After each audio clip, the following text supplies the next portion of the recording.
All right, let's get right into the NBA playoffs. We'll start in the Eastern Conference.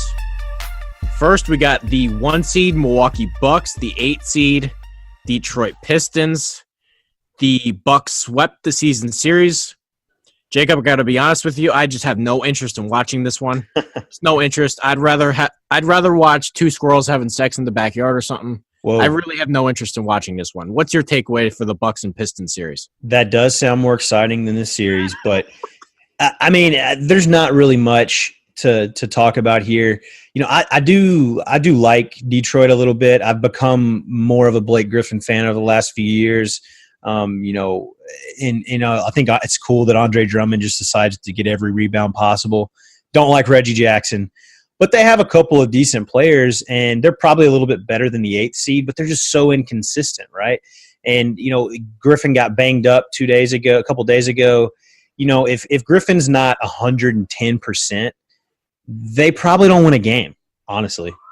They may not win a game. They may not have won a game anyway, but I really think this is a start-to-finish sweep. The Detroit Pistons, the worst road record of any playoff team in the playoffs. That just tells you they have no shot. You can't win on the road as an 8 seed. You got no shot. Yeah, I don't see any reason why anyone should watch this series. But one thing we can talk about, the Blake Griffin trade. Now, he's played better than I thought he would coming over. He's been healthy. He's actually been making some shots, scoring points.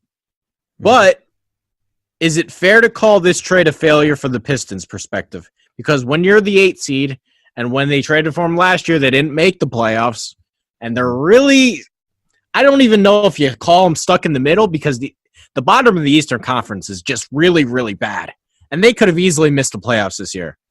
Is it fair to call that Blake Griffin trade a failure?